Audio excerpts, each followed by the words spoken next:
ओम नमो भगवते वासुदेवाय। आप सभी का हमारे यूट्यूब चैनल पर हार्दिक स्वागत है। आज सुने पौष मास महात्म दूसरे अध्याय की कथा। इस माह में भगवान सूर्य देव के साथ विष्णु जी की पूजा की जाती है। साथ ही ये महीना पितरों की कृपा प्राप्त करने के लिए भी अत्यंत शुभ माना गया है। वहीं इस दौरान दान पुण्य और व्रत का विशेष महत्व है।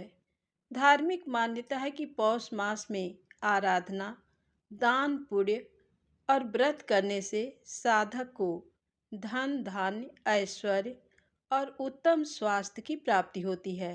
इसके अलावा प्रतिदिन सूर्य देव को अर्घ्य देने से जीवन में, करियर में उन्नति, मानसिक शांति और लंबी आयु का भी वरदान मिलता है। अब सबसे पहले आइए सुनते हैं एक प्रेरक प्रसंग कहानी। तो प्रेम से बोले भक्त वत्सल भगवान की जय हो। प्रताप राय जी एक बहुत बड़े भक्त थे। उनका कुल परंपरा से कर्ज देने का व्यापार था। लोग उनके वहाँ स्वर्ण आभूषण आदि रखकर पैसे ले जाते और बाद में ब्याज सहित मूलधन देकर अपने आभूषण वापस ले जाते। प्रताप राय जी निरंतर नाम जप और भगवत आराधना में मग्न रहते थे। धर्म और ईमानदारी से व्यापार करने से उन्हें बहुत धन और संपत्ति प्राप्त हुई। वो उससे संतों की सेवा और भंडारे आदि आयोजित करते थे।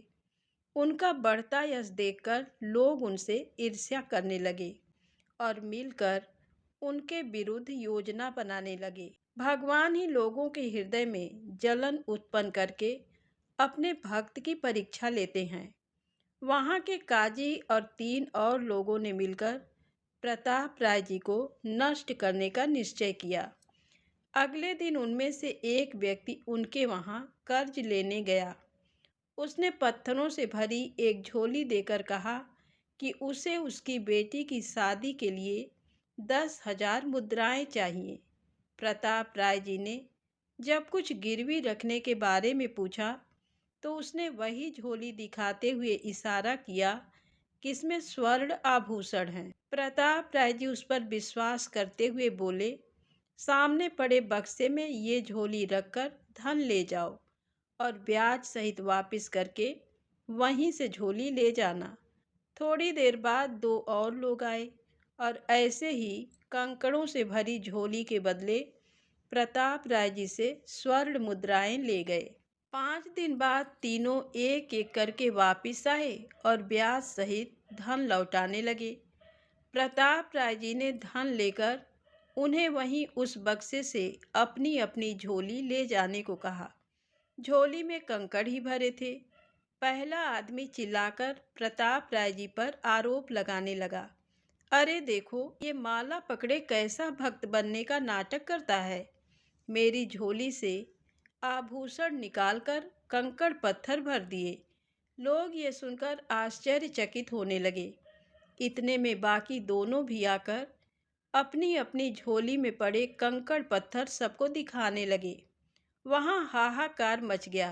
तीनों की बातें सुनकर अब सबको पक्का हो गया कि प्रताप राय जी तो सच में पाखंडी हैं और सबका विश्वास उन पर से उठ गया। तभी वहाँ का काजी, जिसने मिलकर ये योजना बनाई थी, बादशाह के पास गया और प्रताप राय को दंड दिलाने की बात रखने लगा। हुक्म हुआ कि प्रताप राय जी को बंदी बना लिया जाए और उनकी सारी संपत्ति जब्त कर ली जाए। प्रताप राय जी संपत्ति जब्त होने की बात जानते ही अपनी पत्नी से बोले, ठाकुर जी को लेकर अपने मायके भाग जाओ। उनका भोग पूजा आदि नहीं रुकना चाहिए। उनको बचाओ। हम तो जेल में जैसा कष्ट आया भोग लेंगे। प्रताप राय जी की पत्नी ने ऐसा ही किया। बादशाह के सैनिकों ने प्रताप राय जी की सारी संपत्ति जब्त कर ली और उन्हें बंदी बनाकर जेल में डाल दिया। कुछ लोगों ने बादशाह को बताया कि इन्होंने अपनी पत्नी और ठाकुर जी को मायके भिजवा दिया है। उनके ठाकुर जी की मूर्ति अष्ट धातु की है और बड़ी महंगी है। इसलिए प्रताप राय ने पत्नी को उसे ले जाने को कह दिया। बादशाह ने उनकी पत्नी को मायके से ठाकुर जी सहित बंदी बना लाने का भी आदेश दे दिया। सैनिकों ने उनकी पत्नी को भी जेल में डाल दिया और ठाकुर जी को संपत्ति मानकर बाकी सामान के साथ गोदाम में बंद कर दिया। प्रताप राय जी अपनी पत्नी को हथकड़ियों में देख सब समझ गए। वह एकांत होकर भगवान से प्रार्थना करने लगे, प्रभु, आज तक न आपसे कुछ मांगा और न ही कोई शिकायत की, पर आज आपको गोदाम में बंद कर दिया गया है, जहां हम आपको ना तो भोग लगा सकते हैं और ना ही आपकी कोई सेवा कर सकते हैं। हम आपको अपने प्राणों से अधिक प्यार करते हैं और आपको हो रहा ये कष्ट सह नहीं पा रहे। कुछ उपाय कीजिए जिससे आपको भोग लगना ना रुके, अन्यथा मैं जीवित नहीं रह पाऊंगा। अगर आपके भोग की व्यवस्था यहीं हो जाए तो चाहे हमें आजीवन जेल में रखिए, हमें कोई कष्ट नहीं। भगवान प्रताप राय जी का भाव देख बहुत प्रसन्न हुए कि इस स्थिति में भी इसे मेरी चिंता है। पत्नी सहित बंदी बना लिए गए, इतना अपमान हुआ और सारी संपत्ति जब्त हो गई, फिर भी मेरे भोग की चिंता है। तत्काल भगवान ने उनका समर्पण देखते हुए अपना साक्षात्कार उन्हें कराया। प्रभु ने उन्हें जेल में दर्शन दिए। वहां का एक जमींदार प्रताप राय जी के समर्थन में बादशाह के सामने आया और बोला, प्रताप राय जी के प्रति कोई पाखंड रचा गया है, वो ऐसा कभी कर ही नहीं सकते। उन तीनों की सही से दोबारा जांच होनी चाहिए। बादशाह ने तीनों को धमकी देते हुए कहा कि अगर सत्य नहीं बोलोगे तो फांसी पर चढ़ा देंगे। तीनों ने बताया कि झोली में कंकड़ उन्होंने स्वयं रखे थे और ये सब काजी की ही योजना थी। बादशाह ने तत्काल काजी को दंड दिया और उन तीनों को बंदी बनाने का आदेश किया। साथ ही प्रताप राय जी को पूरे नुकसान सहित सब अर्थ और संपत्ति वापस लौटाई गई और बड़े सम्मान सहित उन्हें रिहा किया गया। भक्त के जीवन में भगवान ऐसी विपत्ति की लीला अपना साक्षात्कार कराने के लिए ही रचते हैं। प्रताप राय जी और उनकी पत्नी दोनों को जेल में ही भागवत साक्षात्कार हुआ। इसलिए साधक को कितनी भी कष्ट भरी परिस्थिति आए, वो अंत में आनंद का ही कारण बनेगी। इसलिए जैसे प्रताप राय जी ने अपनी बात केवल प्रभु के सामने ही रखी, वैसे ही हमें भी सब कुछ सहते हुए भगवान के सिवा किसी और से सहयोग नहीं मांगना चाहिए। तो प्रेम से बोलें, भक्त वत्सल भगवान की जय हो। अब आइए सुने श्री राधा रानी की बड़ी ही पावन कथा। इस कथा को श्रद्धा भाव से पूरा अवश्य सुनिएगा। एक समय की बात है, दुर्वासा जी बरसाने गए हुए थे। उस समय श्री राधा जी अपनी सहेलियों के साथ खेल रही थीं। राधा जी और उनकी सखियां छोटे छोटे बर्तन बनाकर उसमें झूठ मूठ का भोजन बनाकर भगवान जी को भोग लगा रही थीं। श्री राधा रानी और उनकी सहेलियां ये सब कर ही रही थीं कि अचानक से ऋषि दुर्वासा वहां आ पहुँचे। ऋषि दुर्वासा को देख श्री राधा जी और उनकी सहेलियां ऋषि के सम्मान में उठ खड़ी हुईं और उनको सादर प्रणाम किया और बड़े ही सरल भाव से उनका स्वागत करते हुए उनको बैठने को कहा।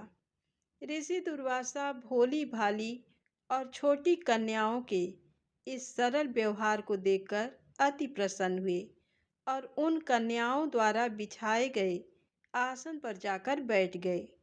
जिन दुर्वासा ऋषि की सेवा में कोई त्रुटि ना हो जाए, इस डर से त्रिलोकी हमेशा डरती रहती थी, उन्हीं दुर्वासा ऋषि की सेवा भाव श्री राधा जी और उनकी सखियां बड़े सरलता और प्रेम भाव से कर रही थीं और ऋषि दुर्वासा उन्हें देखकर सिर्फ मंद मंद मुस्कुरा रहे थे। फिर राधा जी की सखियां कहती हैं कि हे ऋषिदेव, क्या आपको ज्ञात है कि मेरी राधा रानी बहुत ही स्वादिष्ट लड्डू बनाती हैं और उन्हीं लड्डू से हमने भगवान का भोग लगाया है और अभी आपको भी प्रसाद के रूप में वितरित करेंगे। उसके बाद राधा जी की सखियां जाकर राधा जी के हाथों से बने हुए लड्डू का प्रसाद तो लाती हैं। ये देखकर ऋषि दुर्वासा उनके भोलेपन से बहुत ही अभिभूत हो जाते हैं और हंसने लगते हैं और हंसकर बोलते हैं कि हे प्यारी देवियों, अब क्या मैं ये प्रसाद ग्रहण कर लूं? और पूछते हैं कि क्या ये प्रसाद आपने बनाया है? ऋषि दुर्वासा के इस प्रश्न पर सारी सखियां एक साथ ही और एक स्वर में ही कहती हैं कि जी हाँ ऋषि देव, ये हमारी प्यारी श्री राधा जी ने ही बनाई है और हमारा दावा है कि आज तक आपने ऐसा लड्डू नहीं खाया होगा। उसके बाद ऋषि दुर्वासा जैसे ही उस झूठ के बने लड्डू को प्रसन्नता पूर्वक अपने मुख में डालते हैं, वैसे ही ऋषि पूरी तरह से आश्चर्यचकित रह जाते हैं।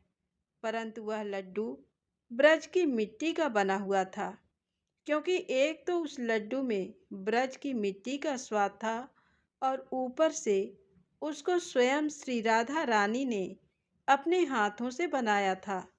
इससे ज़्यादा और क्या ही हो सकता है? अमृत को भी फीका कर दे, ऐसा था स्वाद उस लड्डू का। वो लड्डू खाकर ऋषि दुर्वासा की आंखों में खुशी के आंसू भर आए और उसके बाद अत्यंत प्रसन्न होकर श्री राधा जी को अपने पास बुलाते हैं और बड़े ही प्रेम से उनके सिर पर अपना हाथ फेरते हुए और आशीर्वाद देते हुए कहा कि बेटी राधा, आज से तुम अमृत हंसता हुई, मतलब अमृत बनाने वाले हाथ।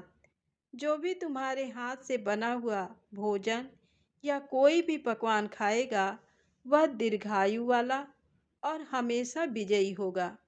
ऋषि दुर्वासा जी धन्य हैं, जिनके आशीर्वाद ने श्री कृष्ण और राधा रानी की अत्यंत मनमोहक लीला के लिए एक मार्ग दिखाए।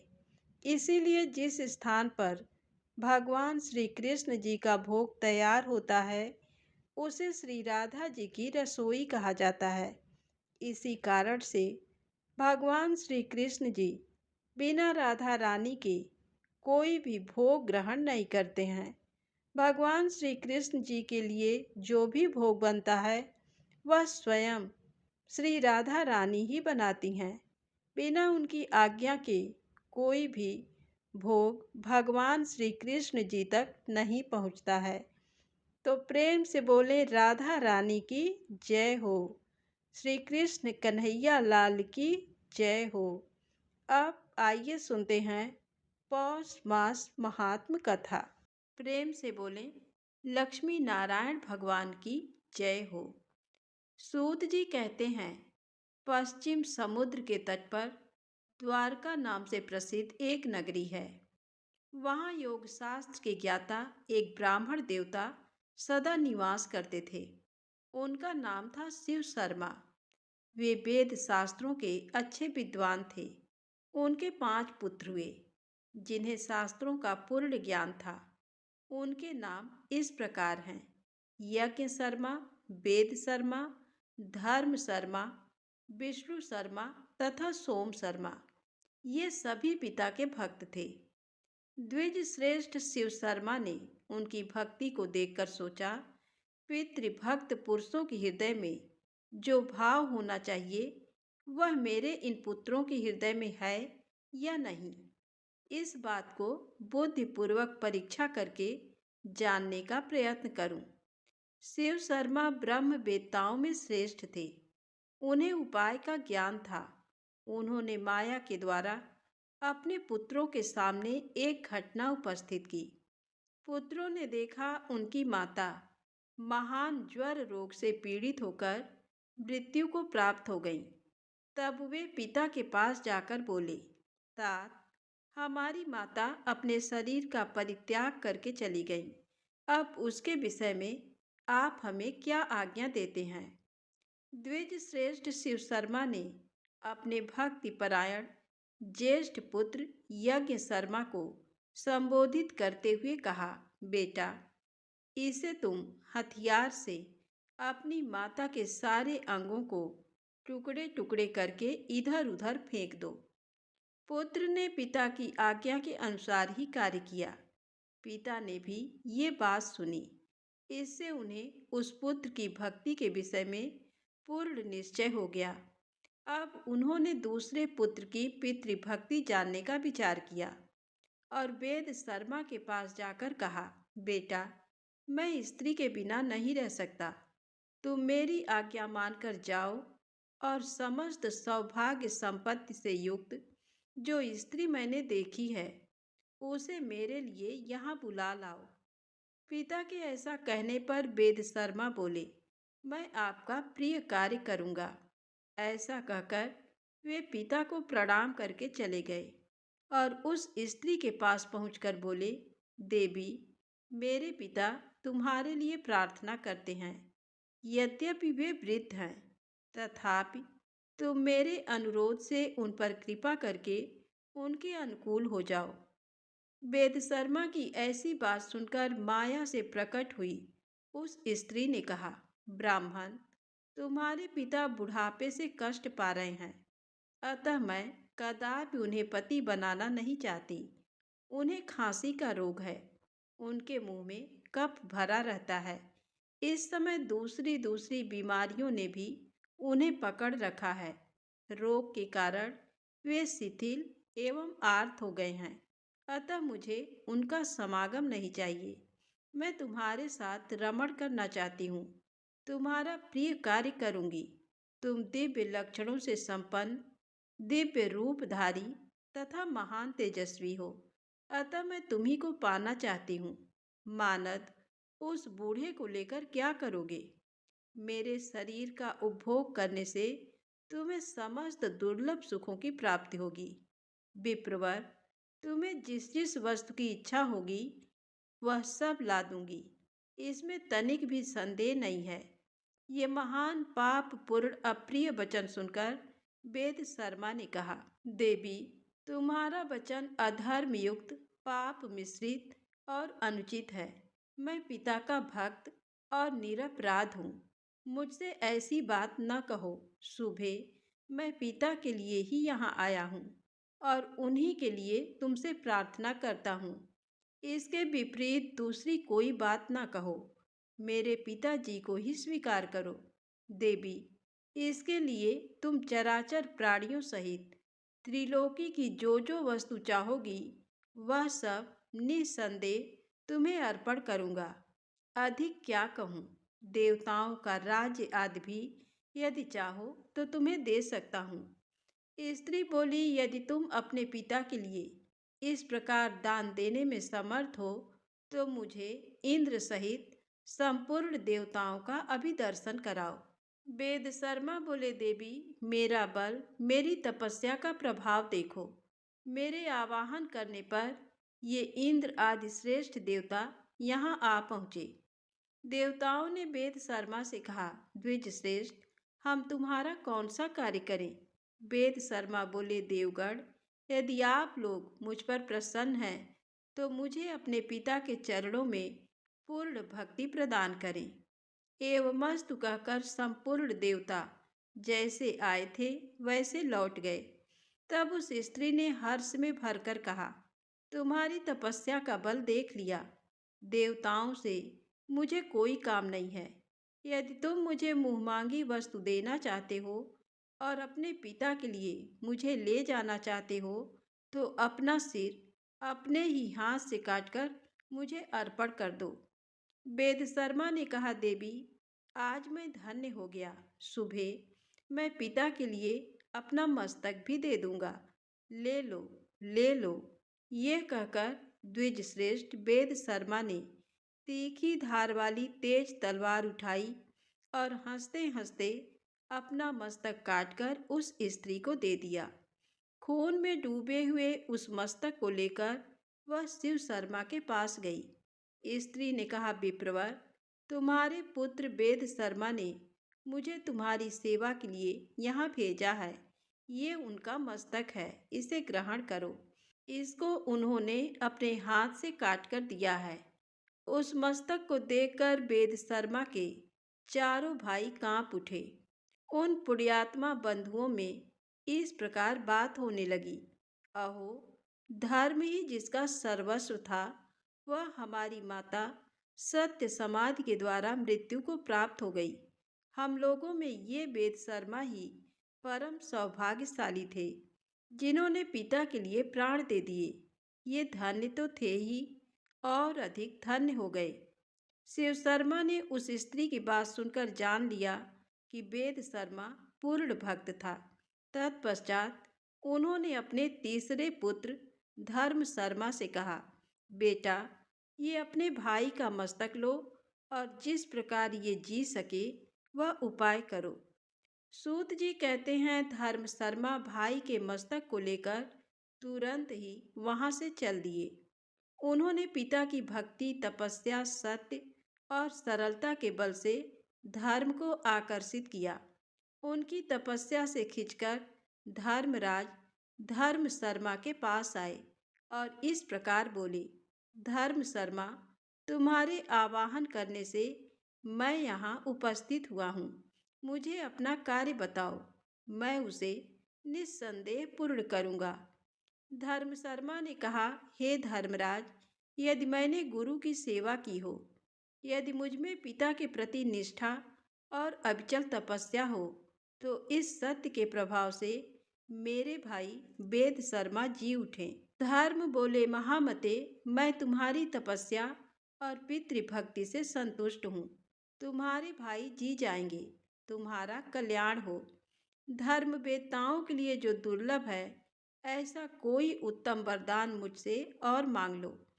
धर्म शर्मा ने जब धर्म का ये उत्तम वचन सुना, तो उस महायशस्वी ने महात्मा वैवस्वत से कहा, धर्मराज, यदि आप मुझ पर प्रसन्न हैं, तो पिता के चरणों की पूजा में अविचल भक्ति, धर्म में अनुराग तथा अंत में मोक्ष का वरदान मुझे दीजिए।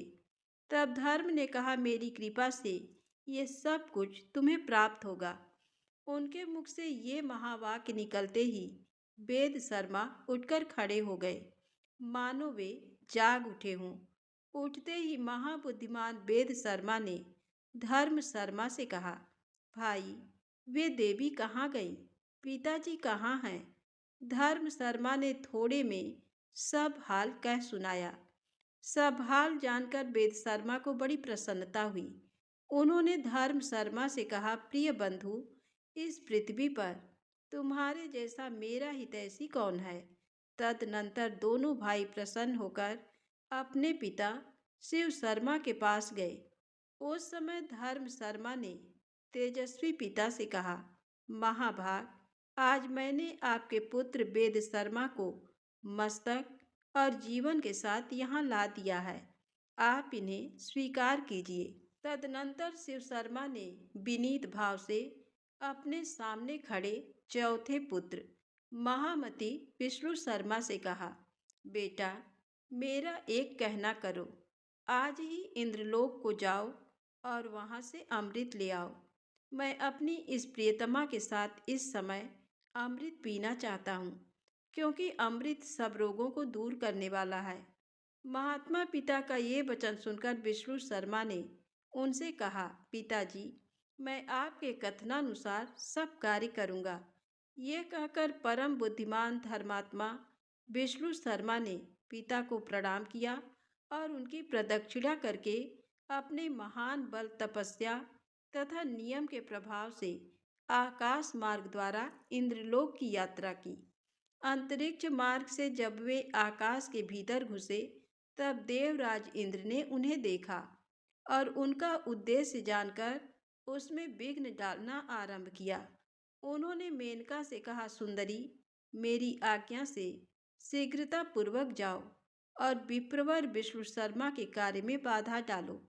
देवराज की आज्ञा पाकर मेनका बड़ी उतावली के साथ चली।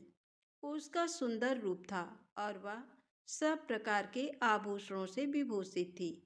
नंदन वन के भीतर पहुंचकर वह झूले में जा बैठी और मधुर स्वर से गीत गाने लगी। उसका संगीत वीणा के स्वर के समान था। विष्णु शर्मा ने उसे देखा और उसके मनोभाव को समझ लिया। उन्होंने सोचा, ये एक बहुत बड़े विघ्न के रूप में उपस्थित हुई है।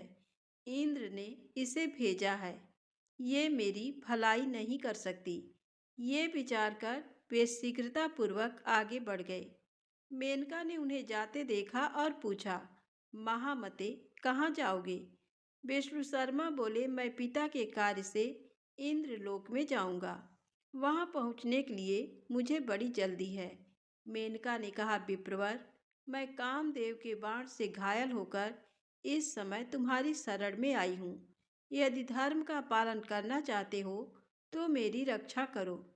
विष्णु शर्मा बोले, सुमुखी, मुझे देवराज का सारा चरित्र मालूम है। तुम्हारे मन में क्या है ये भी मुझसे छिपा नहीं है। तुम्हारे तेज और रूप से विश्वामित्र आदि दूसरे लोग ही मोहित होते हैं। मैं शिव शर्मा का पुत्र हूँ। मुझ पर तुम्हारा जादू नहीं चल सकता। अब ले, मैं योग सिद्धि को प्राप्त हूँ। तपस्या से सिद्ध हो चुका हूँ। काम आदि बड़े बड़े दोषों को मैंने पहले ही जीत लिया है। तुम किसी दूसरे पुरुष का आश्रय लो। मैं इंद्रलोक को जा रहा हूँ। ऐसा कहकर द्विज श्रेष्ठ विष्णु शर्मा शीघ्रतापूर्वक चले गए। मेनका का प्रयत्न निष्फल हुआ। देवराज के पूछने पर उसने सब कुछ बता दिया। तब इंद्र ने बारंबार विघ्न उपस्थित किया, किंतु महायशस्वी ब्राह्मण ने अपने तेज से उन सब विघ्नों का नाश कर दिया। उनके उपस्थित किए हुए भयंकर विघ्नों का विचार करके महातेजस्वी विष्णु शर्मा को बड़ा क्रोध हुआ। उन्होंने सोचा, मैं इंद्रलोक से इंद्र को गिरा दूंगा और देवताओं की रक्षा के लिए दूसरा इंद्र बनाऊंगा। वे इस प्रकार विचार कर ही रहे थे कि देवराज इंद्र वहां आ पहुंचे और बोले, महाप्राज्ञ विप्र, तपस्या, नियम, इंद्रिय संयम, सत्य और शौच के द्वारा तुम्हारी समानता करने वाला दूसरा कोई नहीं है। तुम्हारी इस पितृभक्ति से मैं देवताओं सहित परास्त हो गया। साधु श्रेष्ठ, तुम मेरे सारे अपराध क्षमा करो और मुझसे कोई वर मांगो। तुम्हारा कल्याण हो। तुम्हारे मांगने पर मैं दुर्लभ से दुर्लभ वर भी दे दूंगा। यह सुनकर विष्णु शर्मा ने देवराज से कहा, आपको महात्मा ब्राह्मणों के तेज का विनाश करने की कभी भी चेष्टा नहीं करनी चाहिए, क्योंकि यदि श्रेष्ठ ब्राह्मण क्रोध में भर जाएं तो समस्त पुत्र पौत्रों के साथ अपराधी व्यक्ति का संहार कर सकते हैं। इसमें तनिक भी संदेह नहीं है। यदि आप इस समय यहाँ न आए होते तो मैं अपनी तपस्या के प्रभाव से आपके इस उत्तम राज्य को छीनकर किसी दूसरे को दे डालने का विचार कर चुका था। मेरी आंखें क्रोध से लाल हो रही थीं, किंतु आपके आने से मेरा भाव बदल गया। देवेंद्र, आप आकर मुझे वर देना चाहते हैं तो अमृत दीजिए, साथ ही पिता के चरणों में अविचल भक्ति प्रदान कीजिए। इस प्रकार बातचीत होने पर इंद्र ने प्रसन्न चित्त से ब्राह्मण को अमृत से भरा घड़ा लाकर दिया तथा वरदान देते हुए कहा, विप्रवर, अपने पिता के प्रति तुम्हारे हृदय में सदा अविचल भक्ति बनी रहेगी। ऐसा कहकर इंद्र ने ब्राह्मण को विदा किया। तदनंतर विष्णु शर्मा अपने पिता के पास जाकर बोले, तात, मैं इंद्र के यहाँ से अमृत ले आया हूँ। इसका सेवन करके आप सदा के लिए निरोग हो जाइए। शिव शर्मा पुत्र की ये बात सुनकर बहुत संतुष्ट हुए और सब पुत्रों को बुलाकर कहने लगे, तुम सब लोग पितृभक्ति से युक्त और मेरी आज्ञा के पालक हो, अतः प्रसन्नतापूर्वक मुझसे कोई वर मांगो। इस भूतल पर जो दुर्लभ वस्तु होगी वह भी तुम्हें मिल जाएगी। पिता की ये बात सुनकर वे सभी पुत्र एक दूसरे की ओर देखते हुए उनसे बोले, आपकी कृपा से हमारी माता जो यमलोक को चली गई हैं जी जाएं। शिव शर्मा ने कहा, पुत्रों, तुम्हारी मरी हुई पुत्र वत्सला माता अभी जीवित होकर हर्ष में भरी हुई यहाँ आएगी, इसमें तनिक भी संदेह नहीं है। ऋषि शिव शर्मा के मुख से ये शुभ वाक्य निकलते ही उन पुत्रों की माता हर्ष में भरी हुई वहां आ पहुंची और बोली, मेरे सौभाग्यशाली पुत्रों, इसीलिए संसार में पुण्यात्मा स्त्रियां पुण्य साधक पुत्र की इच्छा करती हैं, जिसका कुल के अनुरूप आचरण हो, जो अपने कुल का आधार तथा माता पिता को तारने वाला हो। ऐसे उत्तम पुत्र को कोई भी स्त्री पुण्य के बिना कैसे पा सकती है। न जाने मैंने कैसे कैसे पुण्य किए थे, जिनके फल स्वरूप ये धर्म प्राण, धर्मात्मा, धर्म वत्सल तथा अत्यंत पुण्य भागी महात्मा मुझे पति रूप में प्राप्त हुए। मेरे सभी पुत्र उत्तम हैं, इससे बढ़कर प्रसन्नता की बात और क्या होगी। अहो, संसार में पुण्य के ही बल से उत्तम पुत्र की प्राप्ति होती है। मुझे 5 पुत्र प्राप्त हुए हैं, जिनका हृदय विशाल है तथा जिनमें एक से एक बढ़कर हैं। मेरे सभी पुत्र यज्ञ करने वाले पुण्यात्मा, तपस्वी, तेजस्वी और पराक्रमी हैं। इस प्रकार माता के कहने पर पुत्रों को बड़ा हर्ष हुआ और वे अपनी माता को प्रणाम करके बोले, माँ, अच्छे माता पिता की प्राप्ति बड़े पुण्य से होती है। तुम सदा पुण्य कर्म करती रहती हो। हमारे बड़े भाग्य थे जो तुम हमें माता के रूप में प्राप्त हुई, जिनके गर्भ में आकर हम लोग उत्तम पुण्यों से वृद्धि को प्राप्त हुए हैं। हमारी यही अभिलाषा है कि प्रत्येक जन्म में तुम ही हमारी माता और ये ही हमारे पिता हों। पिता बोले, पुत्रों, तुम लोग मुझसे कोई परम उत्तम और पुण्यदायक वरदान मांगो। मेरे संतुष्ट होने पर तुम लोग अक्षय लोकों का उपभोग कर सकते हो। पुत्रों ने कहा, पिताजी, यदि आप हम पर प्रसन्न हैं और वर देना चाहते हैं तो हमें भगवान श्री विष्णु के गोलोक धाम में भेज दीजिए, जहाँ किसी प्रकार की चिंता और व्याधि नहीं भटकने पाती। पिता बोले, पुत्रों, तुम लोग सर्वथा निष्पाप हो, इसलिए मेरे प्रसाद, तपस्या और इस पितृ भक्ति के बल से वैष्णव धाम को जाओ। महर्षि शिव शर्मा के ये उत्तम वचन कहते ही भगवान श्री विष्णु अपने हाथों में शंख, चक्र, गदा और पद्म धारण किए गरुड़ पर सवार हो वहां आ पहुँचे और पुत्रों सहित शिव शर्मा से बारंबार कहने लगे, विप्रवर, पुत्र सहित तुमने भक्ति के बल से मुझे अपने वश में कर लिया है, अतः इन पुण्यात्मा पुत्रों तथा पति के साथ रहने की इच्छा वाली इस पुण्यमयी पत्नी को साथ लेकर तुम मेरे परम धाम को चलो। शिव शर्मा ने कहा, भगवान, ये मेरे चारों पुत्र ही इस समय परम उत्तम वैष्णव धाम में चलें। मैं पत्नी के साथ अभी भूलोक में ही कुछ काल व्यतीत करना चाहता हूँ। मेरे साथ मेरा कनिष्ठ पुत्र सोम शर्मा भी रहेगा। सत्यभाषी महर्षि शिव शर्मा के यों कहने पर देवेश्वर भगवान श्री विष्णु ने उनके 4 पुत्रों से कहा, तुम लोग दाह और प्रलय से रहित मोक्षदायक गोलोक धाम को चलो।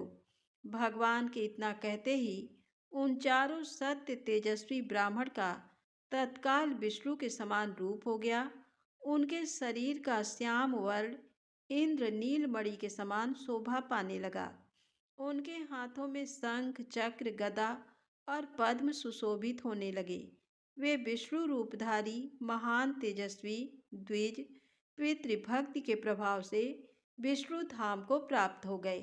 आज की कथा यहीं समाप्त होती है। प्रेम से बोलें, विष्णु भगवान की जय हो।